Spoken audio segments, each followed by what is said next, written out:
आज हम आपके लिए एक ऐसी कहानी लेकर आए हैं जिसे पढ़कर आप जीवन में कभी भी गलत फैसला नहीं लेंगे।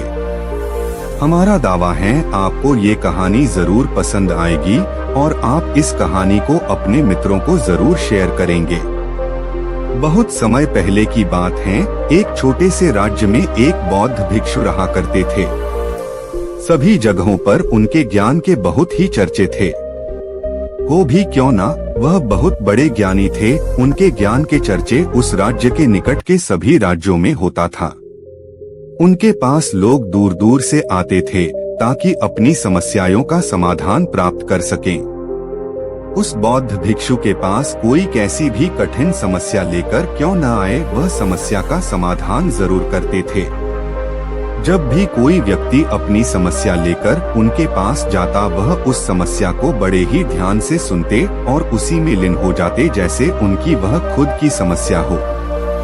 समस्या में लीन होते और कुछ देर के लिए अपनी आंखें बंद करते और समस्या के बारे में अच्छे से सोच विचार करते और उसके बाद उसका सही समाधान निकालते।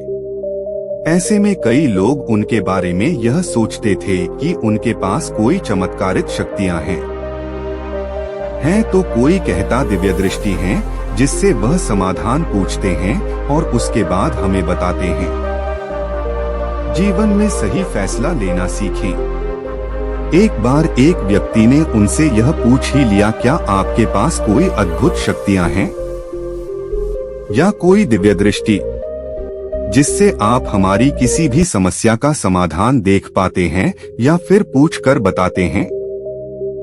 उस व्यक्ति की बात सुनकर वह बौद्ध भिक्षु जोर जोर से हंसने लगे। उसने उस व्यक्ति की बात का कोई जवाब नहीं दिया। जिस राज्य में यह बौद्ध भिक्षु रहते थे, उस राज्य में अजीब सी एक घटना घटी। क्या हुआ अजीब घटना? हिंदी स्टोरी। जिस राज्य में बौद्ध भिक्षु निवास करते थे, उसी गांव में एक बूढ़ी औरत रहा करती थी जो अपने पूरे घर में अकेले रहती थी। उसका इस दुनिया में कोई भी न था। उसके पास छोटा सा खेत था जिसमें वह काम करके अपने भोजन की व्यवस्था कर लिया करती थी। उस राज्य से होकर 4 मित्र अपने घर की ओर जा रहे थे। वे लोग अलग अलग गांव के रहने वाले थे, लेकिन एक साथ काम करने की वजह से मित्र बन गए थे।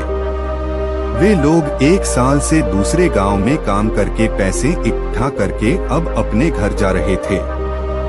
यह बात बहुत पुराने जमाने की है, जब कार, बसें या रिक्शा नहीं हुआ करते थे। जब लोग पैदल ही यात्रा करते थे, इसलिए वे चारों मित्र पैदल ही यात्रा कर रहे थे। वे चारों मित्र अपने अपने धन को इकट्ठा कर अपने गांव की ओर जा रहे थे। उन चारों ने अपना अपना धन अलग अलग एक पोटली में रखा था। उस पोटली में उन सबकी सारी कमाई थी। तभी उन चारों मित्र में से एक मित्र कहता है, मित्रों, इस तरह हम अपना धन अलग अलग रखेंगे तो चोरी हो सकता है। क्यों न हम अपना धन एक ही पोटली में रखें, जिससे हम सभी ध्यान दे सकेंगे और हमारा धन सुरक्षित रहेगा। और जब हम अपने गांव नजदीक होकर अलग होंगे तो वहां पर हम अपना अपना हिस्सा अलग अलग कर लेंगे।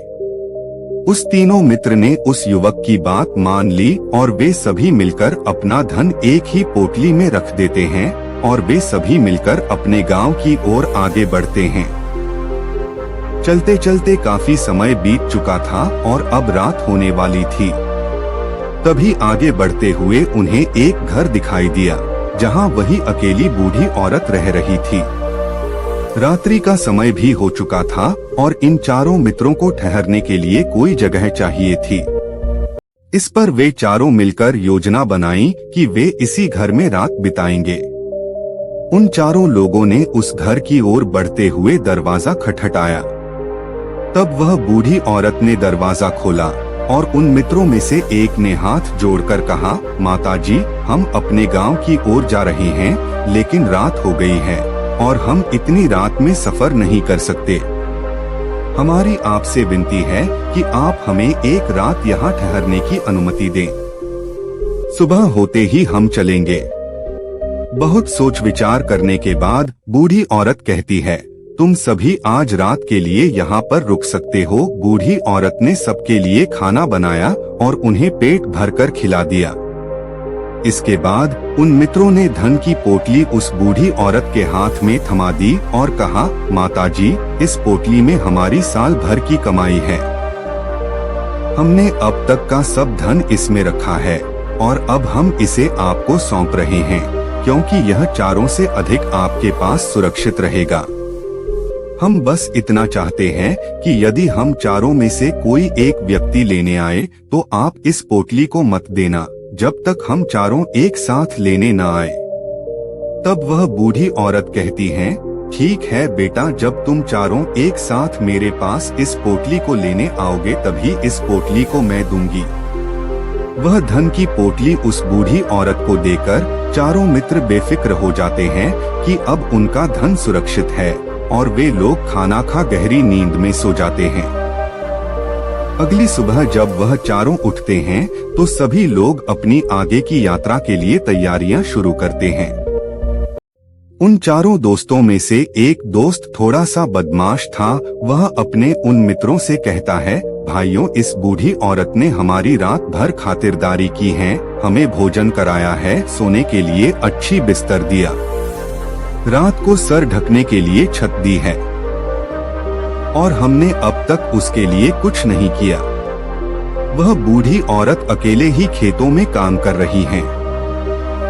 क्या हम सभी यहाँ से जाने से पहले बूढ़ी औरत की मदद नहीं कर सकते? उस बदमाश दोस्त ने मन ही मन यह योजना बना ली थी कि वह किसी तरह से भी उस बुढ़िया से पोटली हासिल करके ही रहेगा। बाकी के तीनों मित्र उसकी बातों में आ जाते हैं और वे सभी मिलकर उस बुढ़िया की मदद करने अर्थात खेतों में काम करने के लिए चल पड़ते हैं। वे सभी मिलकर खेतों का काम कर ही रहे थे।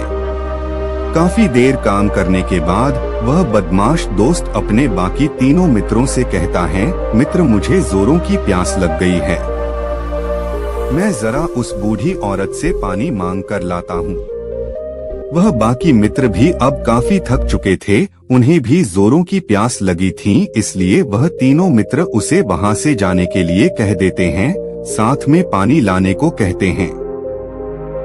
जैसे ही वह बदमाश दोस्त उस बूढ़ी औरत के पास पहुंचता है, वह उस बूढ़ी औरत से कहता है, माताजी, अब हम यहाँ से जा रहे हैं, कृपया करके हमारे धन की पोटली वापस दे दे। इस पर वह औरत कहती है, नहीं नहीं, जब तक तुम चारों एक साथ ना हो तब तक मैं वह पोटली किसी को नहीं दे सकती। तुम्ही ने कहा था कि जब तक हम चारों एक साथ न हो तब तक यह पोटली किसी को नहीं देनी है। तभी वह बदमाश उन तीनों की तरफ इशारा करते हुए कहता है, ठीक है, तो बाकी के तीनों मित्रों से भी पूछ लेते हैं। बदमाश मित्र का इशारा जब उन तीनों मित्रों ने देखा तो उन तीनों से सोचा कि हमारा मित्र हमारे लिए पानी लाना चाहता है, इसलिए वह हमसे आज्ञा मांग रहा है। तभी उन तीनों मित्रों ने इशारे में कहा, ठीक है, ले आओ। यह देख उस बुढ़िया को यह लगने लगा कि अब चारों यहाँ से जा रहे हैं और यह अपनी पोटली मांग रहे हैं, इसलिए बुढ़िया ने पोटली लाकर उस बदमाश दोस्त के हाथ में रख दी। उस बदमाश दोस्त ने पोटली को हाथ में रखा और पीछे के रास्ते से वहाँ से चला गया और बाकी के तीन मित्र कामों में व्यस्त रह गए। कुछ देर बाद जब वह खेतों में काम करके बुढ़िया के पास लौटते हैं और बुढ़िया से कहते हैं, माताजी, हमारा मित्र अभी पानी लेने के लिए आया था, कहाँ गया? इस पर वह बुढ़िया कहती है, क्या? वह पानी पीने आया था, पर वह तो कह रहा था कि हम चारों जा रहे हैं, कृपया करके हमारी धन की पोटली हमें थमा दे। तीनों बड़े हैरान होकर उस बुढ़िया से कहते हैं, माताजी, भला हमने कब कहा कि हम पोटली मांगे हैं? हमें तो प्यास लगी थी, हमने पानी के लिए इशारा किया था।